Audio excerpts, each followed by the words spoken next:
Hello മക്കളെ, എല്ലാവർക്കും ഹിന്ദിയുടെ ഒരു പുതിയ വീഡിയോയിലേക്ക് സ്വാഗതം. ഇന്ന് നമ്മൾ ചെറിയ ഈ വീഡിയോയിൽ ഇന്ന് പറയാൻ പോകുന്നത് ഹിന്ദിയുടെ അടിസ്ഥാനപരമായ കാര്യമാണ്. ചില കുട്ടികൾക്ക് ഹിന്ദി അക്ഷരങ്ങളൊക്കെ പഠിച്ചിട്ടുണ്ട്, പക്ഷേ വായിക്കാൻ പറ്റുന്നില്ല. സർ, ഞാൻ ഹിന്ദി അക്ഷരങ്ങൾ, സ്വരാക്ഷരങ്ങൾ പഠിച്ചു, വ്യഞ്ജനാക്ഷരങ്ങൾ പഠിച്ചു, പക്ഷേ എനിക്ക് ടെക്സ്റ്റ് ബുക്ക് ഒന്നും വായിക്കാൻ പറ്റുന്നില്ല. എന്താണ് ആ പ്രശ്നം? ആ പ്രശ്നമാണ് നമ്മൾ ഇന്ന് ഈ വീഡിയോയിലൂടെ പരിഹരിക്കാൻ പോകുന്നത്. അതായത് മക്കളെ, നിങ്ങൾക്ക് ഈ തവണത്തെ SLC പരീക്ഷയിൽ ഒരുപാട് പ്രത്യേകതകളുണ്ട്. കാരണം നിങ്ങൾ 30% മാർക്ക് സ്വന്തമായി എഴുതിയെടുക്കണം. അതിനുശേഷം മാത്രമേ നിങ്ങൾക്ക് C മാർക്ക് കൊണ്ട് എന്തെങ്കിലും ഉപകാരം ഉണ്ടാകുന്നുള്ളൂ. അപ്പോൾ 12 മാർക്ക് നിങ്ങൾ എഴുതിയെടുക്കണം. അപ്പോൾ ഓരോ കാര്യങ്ങളും അടിസ്ഥാനപരമായി ഗംഭീരമായി പഠിക്കാത്തൊരു കുട്ടിക്ക് ഒരു പക്ഷേ പരീക്ഷയിൽ തോൽക്കുന്നതിന് വരെ കാരണമാകും. അതുകൊണ്ട് നമ്മൾ 0 ലെവൽ മുതൽ നമ്മൾ കൃത്യമായിട്ട് പഠിക്കേണ്ടതുണ്ട്. അതുകൊണ്ട് നമ്മൾ ക്ലാസ്സിലേക്ക് പോകുന്നതിന് മുമ്പ് എനിക്ക് പറയാനുള്ളത്, ഈ വീഡിയോ നിങ്ങൾ ആദ്യമായിട്ടാണ് കാണുന്നതെങ്കിൽ നിങ്ങൾ ചാനൽ സബ്സ്ക്രൈബ് ചെയ്യാൻ മറക്കരുത്. പിന്നെ നമ്മൾ സൈലത്തിൻ്റെ SSLCയുടെ അസ്ത്ര ബാച്ച് ഉണ്ട്.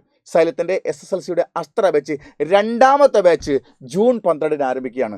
ഇതിൽ നിങ്ങൾക്ക് റെക്കോർഡ് ക്ലാസ്സുകളുണ്ട്, ലൈവ് ക്ലാസ്സുകളുണ്ട്, കൃത്യസമയത്ത് എക്സാമുകളുണ്ട്, ഒരുപാട് കാര്യങ്ങൾ നിങ്ങൾക്ക് കൃത്യമായ ഗംഭീരമായ ക്ലാസ്സുകൾ നിങ്ങൾക്ക് ലഭ്യമാകും. അത് നിങ്ങൾക്ക് ഒരുപാട് ഉപകാരപ്രദമാകും. മാത്രമല്ല, അതിന് 2999 രൂപ മാത്രമേ നിങ്ങൾ ഫീസ് അടയ്ക്കേണ്ടതുള്ളൂ. ഒരുപാട് കാര്യങ്ങൾ നിങ്ങൾക്ക് അതിലൂടെ കോൺഫിഡൻസോട് കൂടി പഠിക്കാൻ പറ്റും. അപ്പോൾ അതുകൊണ്ട് നിങ്ങൾ എല്ലാവരും രണ്ടാമത്തെ അസ്ത്ര ബാച്ചിൽ ജോയിൻ ചെയ്യാത്തവരുണ്ടെങ്കിൽ ജോയിൻ ചെയ്യാൻ ശ്രമിക്കുക. അപ്പോൾ നമുക്ക് നമ്മുടെ വിഷയത്തിലേക്ക് കിടക്കാം. ഓക്കെ, മാത്രമല്ല സൈലത്തിൻ്റെ ഫ്രീ യൂട്യൂബ് ചാനലുണ്ട്, നിങ്ങൾ അതും സബ്സ്ക്രൈബ് ചെയ്യുക. ഓക്കെ, നമ്മൾ ആദ്യം ഹിന്ദി അക്ഷരങ്ങളൊക്കെ പഠിച്ചിട്ടും ഹിന്ദി വായിക്കാൻ പറ്റാത്തത് എന്തുകൊണ്ട് എന്നുള്ള പ്രശ്നത്തിലേക്ക് കിടക്കുകയാണ്. ആദ്യമായി നമ്മൾ മനസ്സിലാക്കേണ്ടത് അക്ഷരം എന്താണെന്നൊന്ന് പഠിക്കുക. നോക്കൂ മക്കളെ, ഹിന്ദിയിലെ അക്ഷരങ്ങളെ നമ്മൾ രണ്ടായി തരംതിരിച്ചിട്ടുണ്ട്: സ്വരാക്ഷരങ്ങളെന്നും വ്യഞ്ജനാക്ഷരങ്ങളെന്നും, അഥവാ സ്വരവർണ്ണങ്ങളെന്നും വ്യഞ്ജനവർണ്ണങ്ങളെന്നും. ഇപ്പോൾ നിങ്ങൾ സ്ക്രീനിൽ കാണുന്നത് സ്വരാക്ഷരങ്ങളാണ്. നോക്കൂ നിങ്ങൾ സ്വരാക്ഷരങ്ങൾ എന്തൊക്കെയാണുള്ളത്. അവിടെ നിങ്ങൾക്ക് ആ, ആ, ഇ, ഈ, ഉ, ഊ, ഋ, എ, ഐ. അതാണ്. എ കഴിഞ്ഞാൽ മലയാളത്തിൽ എ ഐ എന്നാണ് മലയാളം. എന്നാൽ ഹിന്ദിയിൽ എ കഴിഞ്ഞാൽ അടുത്തൊരൊറ്റ ചാട്ടം ഐയിലേക്ക്, ഓ കഴിഞ്ഞാൽ അടുത്തൊരു ചാട്ടം ഔയിലേക്ക്, ഓ ഔ എന്നാണ് മലയാളം. അപ്പോൾ നമ്മൾ ആ, ആ, ഇ, ഈ, ഉ, ഊ, ഋ, എ, ഐ, ഓ, ഔ, ഇത്രയുമാണ് സ്വരാക്ഷരങ്ങളിൽ. പിന്നെ നമ്മൾ ആ എന്ന് പറയുന്നത് നമ്മൾ കണ്ടോ, ആദ്യത്തെ ആയുടെ മുകളിൽ ഒരു കുത്തിട്ടാൽ ആയി, മുൻപിൽ 2 കുത്തിട്ടാൽ അഹായി. അതായത് ഇതിനെ നമ്മൾ അനുസ്വാരം വിസർഗം എന്ന പേരിലാണ് അറിയപ്പെടുന്നത്. ആദ്യത്തെ അക്ഷരത്തിന് മുകളിൽ രൂപമാറ്റം ഉണ്ടാക്കിയാണ്. അപ്പോൾ അടിസ്ഥാനപരമായി നമ്മൾ 13 എണ്ണം എഴുതുന്നുണ്ടെങ്കിൽ അടിസ്ഥാനപരമായി 11 അക്ഷരങ്ങളെ ഉണ്ടാവുള്ളൂ. ഓക്കെ, അപ്പോൾ നമ്മൾ സ്വരാക്ഷരങ്ങൾ എന്താണ് മനസ്സിലാക്കി. സ്വരാക്ഷരങ്ങൾ ആ, ഇ, ഈ, ഉ, ഊ, ഋ, എ, ഐ, ഓ, ഔ. ഇതാണ് സ്വരാക്ഷരങ്ങൾ.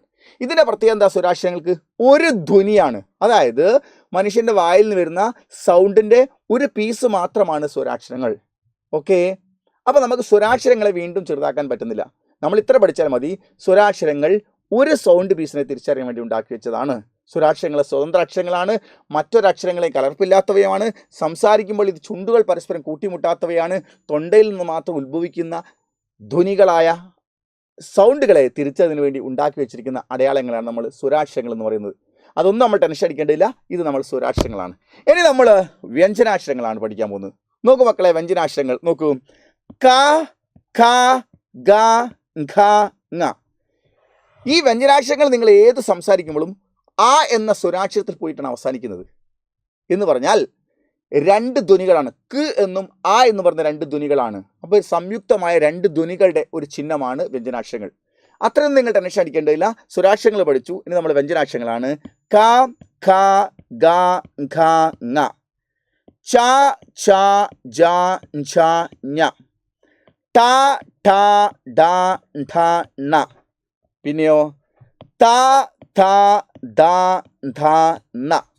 ഓക്കെ, ഇനി അടുത്തത് നോക്കൂ മക്കളെ. പ, ഫ, ബ, ഭ, മ. യ, ര, ല, വ, ശ. ഷ, സ, ഹ. ഇങ്ങനെ 33 വ്യഞ്ജനാക്ഷരങ്ങളുമാണുള്ളത്. അപ്പോൾ അടിയിൽ കൊടുത്ത 4 എണ്ണം എന്താണ്? ഇത് തന്നെ. ഇതിൻ്റെ അകത്തിനുള്ള കായും ഷായും ചേർത്ത് എഴുതുമ്പോൾ നമുക്ക് എളുപ്പത്തിന് വേണ്ടി ഉണ്ടാക്കി വെച്ചിരിക്കുന്ന കൂട്ടക്ഷരമാണ് ക്ഷ. തായും റായും നമ്മളിപ്പോൾ പഠിച്ച വ്യഞ്ജനാക്ഷരങ്ങളിലെ തായും റായും ചേർത്ത് അടുത്ത് എഴുതേണ്ടി വരികയാണെങ്കിൽ എളുപ്പമായി കൂട്ടക്ഷരം ഉണ്ടാക്കിയിട്ടാണ് ത്ര. ജായും ഞായും ചേർന്നാണ് ഈ ചിഹ്നം ഉണ്ടാക്കിയത്. ഷായും റായും ചേർത്താണ് ശ്ര ഉണ്ടാക്കിയിരിക്കുന്നത്. അപ്പോൾ ക്ഷ, ത്ര, ജ്ഞ, ശ്ര എന്ന് പറയുന്നത് വ്യഞ്ജനാക്ഷരങ്ങൾ നേരത്തെ എണ്ണിയ 2 അക്ഷരങ്ങളെ കൂട്ടിച്ചേർത്ത രൂപമാണ്. ഓക്കെ, അപ്പോൾ സ്വരാക്ഷരങ്ങളും വ്യഞ്ജനാക്ഷരങ്ങളും നമ്മൾ മനസ്സിലാക്കി. ഹിന്ദി അക്ഷരങ്ങൾക്ക് ഒരു പ്രത്യേകത ഉണ്ട്. ഹിന്ദി അക്ഷരങ്ങൾക്ക് എല്ലാ അക്ഷരത്തിനും മുകളിലും വരയുണ്ട്. എന്നാൽ നിങ്ങൾ നോക്ക്, ത, ദ, ഭ എന്നീ അക്ഷരങ്ങൾ മൂന്നിനും നോക്ക് മുകളിലൂടെ പൂർണ്ണമായും വരയിട്ടിട്ടില്ല. അങ്ങനെ പൂർണ്ണമായി വരയിട്ട് കഴിഞ്ഞാൽ മറ്റു സംഭവം, ധ എന്നുള്ളതിന് മുകളിൽ പൂർണ്ണമായി വരയിട്ടാൽ അത് യാ ആയി പോവും. ഈ ധായുടെ മുകളിൽ പൂർണ്ണമായി വരയിട്ടാൽ അത് മേഘം എന്ന ഘായായി പോവും. ഭ എന്ന് പറയുന്ന അക്ഷരത്തിന് മുകളിൽ പൂർണ്ണമായി വരയിട്ടാൽ അത് മാ എന്ന അക്ഷരമായി പോകും. അപ്പോൾ ഹിന്ദി ഭാഷയിലെ എല്ലാ അക്ഷരത്തിനും മുകളിലും വരയുണ്ട്. എന്നാൽ ധ, ധ, ഭ എന്നീ 3 അക്ഷരങ്ങൾക്ക് മുകളിലൂടെ പൂർണ്ണമായി ഒരു കാരണവശാലും വരയിടാൻ പാടില്ല എന്ന കാര്യം നമുക്ക് ഓർമ്മ വേണം. അപ്പോൾ ഒരു വാക്ക് എഴുതുന്ന സമയത്ത് അതിന് നടുക്കാണ് ഈ അക്ഷരങ്ങൾ വരുന്നതെങ്കിൽ പോലും നമ്മൾ ഇവിടം വരെ വരയിട്ടിട്ട് പിന്നെ അവിടെ നിന്ന് അങ്ങോട്ട് നിർത്തിയതിന് ശേഷം മാറ്റി വരയ്ക്കണം.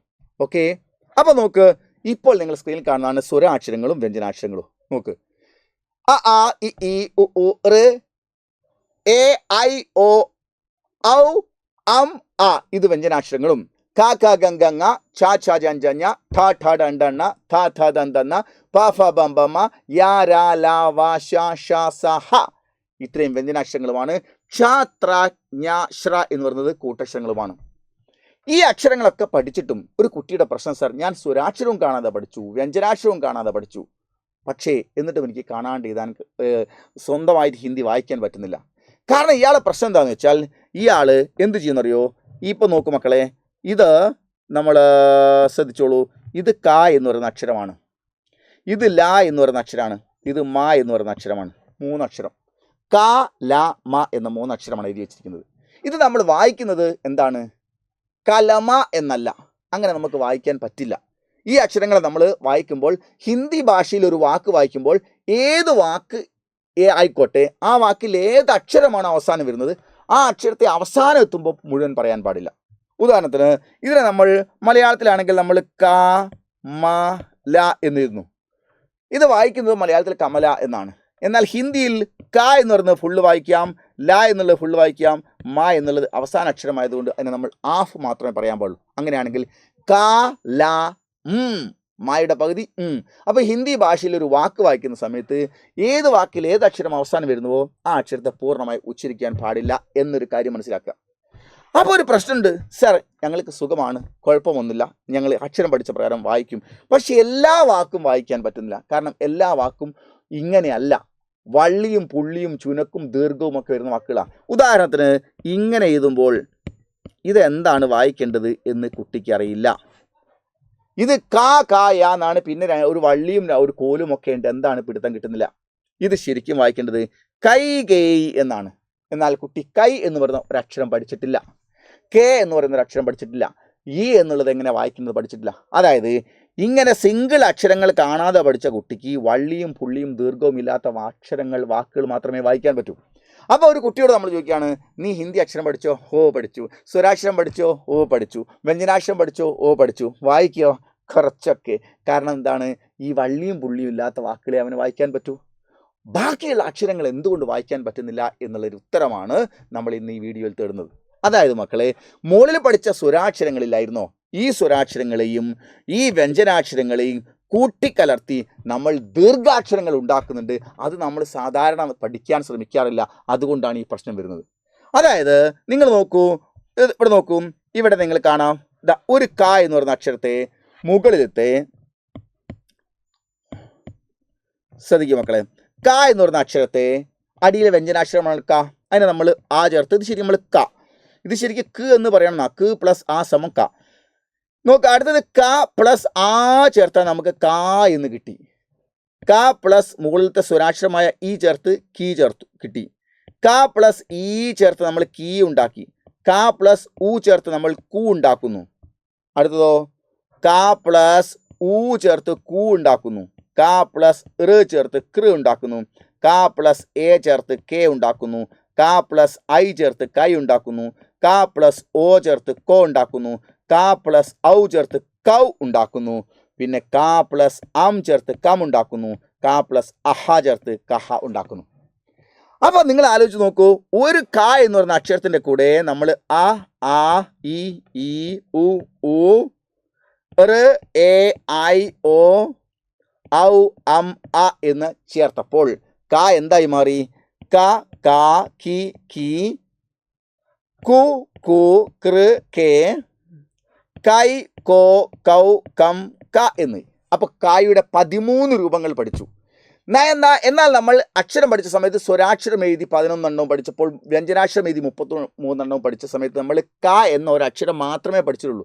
ആ ക എന്നൊരു അക്ഷരം ചേർത്തുള്ള വാക്കുകൾ നമ്മൾ വായിക്കും. പക്ഷേ കായുടെ മുകളിൽ അഡീഷണൽ വരുന്ന ഡെക്കറേഷൻ ചേർത്തിട്ടുള്ള 13 അക്ഷരങ്ങളെ വായിക്കാൻ കിട്ടാതെ പോകുന്നു. ഇവിടെയാണ് നമ്മൾ മുകളിൽ പറഞ്ഞ സ്വരാക്ഷരവും അടിയിൽ പറഞ്ഞ വ്യഞ്ജനാക്ഷരവും കൂട്ടിച്ചേർത്ത് ഹിന്ദി ഭാഷയിൽ ദീർഘാക്ഷരങ്ങൾ ഉണ്ടാക്കുന്നു എന്ന് പഠിക്കുന്നത്. അങ്ങനെ പഠിക്കുമ്പോഴുടെ രൂപമാണിതാ. നോക്കൂ, ഇവിടെ നിങ്ങൾ സ്ക്രീനിൽ കാണുന്നത് നോക്കൂ. ഇവിടെ നോക്ക്, ക എന്ന് പറയുന്ന അക്ഷരത്തിനെ നമ്മൾ നേരത്തെ പറഞ്ഞ പോലെ ക കാ കി കീ കു കു കൃ കേ കൈ കോ കൗ കം ക 13 അക്ഷരങ്ങളെ. ഇനി 14ാമത് കായുടെ മുകളിൽ ഡെക്കറേഷൻ വന്നുള്ള വേറെ അക്ഷരം വരുന്നില്ല. ഓക്കെ, ഇനി രണ്ടാമത്തെ അക്ഷരം നമ്മൾ അതുപോലെ നമ്മൾ ചിഹ്നം ചേർത്ത് നമ്മൾ നോക്കി. ഇവിടെ മുകളിൽ വരയാണെങ്കിൽ ഇവിടെ വര, ഇവിടെ ഇടതുവശത്ത് വള്ളിയാണെങ്കിൽ ഇവിടെ ഇടതുവശത്ത് വള്ളി, ഇവിടെ വലതുവശത്ത് വള്ളിയാണെങ്കിൽ വലതുവശത്ത് വള്ളി, ഇവിടെ ഖൂ എന്നാണെങ്കിൽ ഖൂ, ഇവിടെ ഖൂ എന്നാണെങ്കിൽ ഖൂ. അങ്ങനെ മുകളിൽ കൊടുത്ത ചിഹ്നം അതുപോലെ അടിയിലത്തെ അക്ഷരത്തിന് ചേർത്ത് കൊടുക്കുക. അപ്പോൾ നമുക്ക് ഖ ഖ ഖി ഖീ ഖു ഖൂ കൃ ഖേ കൈ ഖോ കൗ ഖം ഖ ഇങ്ങനെ കിട്ടുന്നു. ഇനി അടുത്തത് ഗംഗയുടെ ഗായാണ്. ഗ ഗാ ഗി ഗീ ഗു ഗു ഗൃ ഗേ ഗൈ ഗോ ഗൗ ഗം ഘ. ഓക്കെ, ഇനി മേഘത്തിൻ്റെ ഘയാണ്. ഗ ഘ ഘി ഘി ഗു ഘു ഗൃ ഗേ ഗൈ ഗോ ഗൗ ഗം ഘ. അടുത്തത് ങ ങ ങി ങീ ങു ങു ങൃ ങേ ങായ് ങോ ങൗ ങം ങ. നോക്കൂ മക്കളെ, ഇങ്ങനെയാണ് നമ്മൾ ഈ അക്ഷരങ്ങളെ ഓരോന്നിനെയും ദീർഘാക്ഷരങ്ങളാക്കി മാറ്റുന്നത്. അങ്ങനെ വരുമ്പോൾ കാ വർഗം കഴിഞ്ഞാൽ നമുക്ക് ഇതാ നോക്കൂ, ചാ വർഗമാണ് ഇങ്ങനെയുള്ളത്. ച ചാ ചി ചി ചു ചു ചെറു ചേ ചൈ ചോ ചൗ ചം ച. അങ്ങനെ ചായയുടെ 5 അക്ഷരങ്ങൾ കൊടുക്കുന്നു. അത് കഴിഞ്ഞ് നമുക്ക് ട ടാ ടി ടി ടു ടു ട്ര ടേ ടൈ ടോ ടൗ ടം ട കഴിഞ്ഞിട്ട് ത താ തി തി തു തു തൃ തേ തൈ തോ തൗ തം ഥ എന്ന് കൊടുക്കുന്നു. പിന്നെ നമ്മൾ നോക്ക്, പ പ പി പി പു പു പൃ പേ പൈ പോ പൗ പം പ ആ വർഗം കൊടുക്കുന്നു. പിന്നെ യ യാ യി യി യു യു യിർ യ യ യ യോ യ യം യ കൊടുക്കുന്നു. അത് കഴിഞ്ഞാൽ നമ്മൾ നോക്ക്, ഷ ഷാ ഷി ഷി ഷു ഷു ശ്ര ഷേ ഷൈ ഷോ ഷൗ ഷം ഷ. പിന്നെ നമ്മൾ നോക്ക്, ഛ ഛ ഛി ഛി ചു ചു ഛൃ ഛേ ഛൈ ഷോ ഷൗ ഷം ഛ. ത്ര ത്ര ത്രി ത്രി ത്രു ത്രൂ തൃ ത്രേ ത്രൈ ത്രോ ത്രോ ത്ര ത്രം ത്ര. ഞ ഞ ഞി ഞി ഞു ഞു ഞ ഞ ഞൈ ഞോ ഞൗ ഞം ഞ. ശ്ര ശ്ര ശ്രീ ശ്രീ ശ്രു ശ്രു ശ്രീ ശ്രേ ശ്രൈ ശ്രോ ശ്രോ ശ്രം ശ്ര. ഇങ്ങനെ നമ്മൾ ഇത്രയും അവസാനിപ്പിക്കുന്നു. അങ്ങനെയാകുമ്പോൾ നമുക്ക് 33 4 37 അക്ഷരങ്ങളെ ഇതുപോലെ ചോട എഴുതി അതിനെ മുൻപോട്ടേക്ക് 13 എണ്ണം എഴുതുമ്പോൾ നമുക്ക് ഹിന്ദിയിൽ എത്ര അക്ഷരങ്ങൾ ഉണ്ടാവുമെന്നറിയോ മക്കളെ? ടോട്ടൽ നമുക്ക് ഹിന്ദിയിൽ അപ്പോൾ നമുക്ക് ഉണ്ടാകാൻ പോകുന്ന അക്ഷരങ്ങൾ 481 അക്ഷരങ്ങളാണ്. എത്ര അക്ഷരങ്ങൾ? 481 അക്ഷരങ്ങൾ നിങ്ങൾ പഠിക്കുന്നു. ഇത്രയും അക്ഷരങ്ങൾ പഠിച്ചു കഴിഞ്ഞാൽ ഹിന്ദിയിലെ ഏത് വള്ളിയും പുള്ളിയും ചുരുക്കും ചേർന്ന എല്ലാ അക്ഷരങ്ങൾക്കും ഡെക്കറേഷനോട് ചേർന്ന ഹിന്ദി വാക്കുകൾ വായിക്കാൻ നിങ്ങൾക്കൊരു പ്രയാസം അനുഭവപ്പെടുന്നില്ല. നിങ്ങൾ 11 സ്വരാക്ഷരവും 31 വ്യഞ്ജനാക്ഷരവും മാത്രം പഠിച്ചു വെച്ചിട്ട് ഹിന്ദിയിലേക്ക് വായിക്കാൻ ശ്രമിക്കുന്ന സമയത്ത് തടസ്സങ്ങൾ അനുഭവപ്പെടുന്നു. അപ്പോൾ നമ്മൾ ഈ 481 അക്ഷരങ്ങൾ പഠിക്കാൻ നമുക്ക് എത്ര സമയം വേണം? ഇത് നിങ്ങൾ ഒരു തവണയൊന്ന് എഴുതുക. അപ്പോൾ അയ്യോ, ഇതെത്ര വേണം? 481 അക്ഷരങ്ങളെ ഒരു തവണ നിങ്ങൾ ഇതുപോലെ എഴുതാൻ നിങ്ങൾക്ക് എത്ര A4 ഷീറ്റ് പേപ്പർ വേണ്ടി വരും? ഒന്ന് ആലോചിച്ച് നോക്ക്. എത്ര A4 ഷീറ്റ് പേപ്പർ വേണ്ടി വരും? ഒരു 10 എണ്ണം മതിയാവോ? പോരാ. നിങ്ങൾക്ക് അങ്ങനെ ചിന്ത തോന്നും. പക്ഷേ നിങ്ങൾക്ക് ഒരു A4 ഷീറ്റ് പേപ്പർ മതി. ഒരു A4 ഷീറ്റ് പേപ്പർ, അതിലൊരു 10 15 മിനിറ്റ് സമയം മതി. എന്നാൽ നിങ്ങളുടെ ഹിന്ദിയിലെ മെയിൻ പ്രശ്നങ്ങൾക്ക് പരിഹാരമായി കഴിഞ്ഞു. അതായത് നിങ്ങൾ മുൻപോട്ടേക്ക് നമ്മൾ ആദ്യം എഴുതുന്നു ക കാ കി കി കു കു കൃ കേ കൈ കോ കം ക എന്ന് 13 അക്ഷരങ്ങൾ മുൻപോട്ടേക്ക് എഴുതി വെക്കുന്നു. അങ്ങനെ 37 അക്ഷരങ്ങൾ ചുവട്ടിലേക്ക്, ഒരു പേജിൽ 20 അക്ഷരം കൊള്ളും, അടുത്ത പേജിൽ ഒരു 17 അക്ഷരം കൊള്ളും. അതിന് ഓരോന്നും അങ്ങോട്ട് എഴുതുന്ന സമയത്ത് മാക്സിമം ഒരു 15 മിനിറ്റ് മതി. അങ്ങനെയാകുമ്പോഴേക്ക് നിങ്ങൾക്ക് ഈ അക്ഷരങ്ങൾ മുഴുവൻ ചോട ഇങ്ങനെ എഴുതി വെക്കാൻ ഒരു A4 ഷീറ്റ് പേപ്പറിൻ്റെ ഫ്രണ്ട് സൈഡിൽ ഒരു ഭാഗത്ത് 20 വരി അക്ഷരം എഴുതാം. അത് 13 എണ്ണം വെച്ചിട്ട് മുൻപോട്ടേക്ക് എഴുതാം. മറുഭാഗത്ത് ബാക്കി 17 വരി ചോട എഴുതാം. അത് മുൻപോട്ട് എഴുതാൻ ഒരു പേപ്പറിൻ്റെ 1.5 പുറം നിങ്ങൾക്ക് എഴുതാൻ നിങ്ങൾക്ക് വേണ്ടി വന്നത് മാക്സിമം ഒരു 15 മിനിറ്റ് സമയമാണ്. അപ്പോൾ നിങ്ങൾ 481 അക്ഷരങ്ങൾ ഉണ്ടാക്കി കഴിഞ്ഞു. ഇത്രയും അക്ഷരങ്ങളെ പള്ളിയും പുള്ളിയോട് കൂടി ചേർത്ത് കാണുമ്പോൾ അത് എങ്ങനെയാണ് വായിക്കേണ്ടത് എന്ന് പറയാൻ പഠിച്ചൊരു കുട്ടിയെ സംബന്ധിച്ചോളം ഹിന്ദിയിൽ ഒരു വാക്ക് വായിക്കാനും പ്രയാസമുണ്ടാവില്ല. അവൻ ഒരു 100 വർഷക്കാലം ഹിന്ദി വായിച്ച ഒരു അനുഭവത്തിന് മുകളിൽ അവൻ പെട്ടെന്ന് ടെക്സ്റ്റ് ബുക്കിലെടുത്ത് വായിക്കുന്നത് കാണാൻ പറ്റും.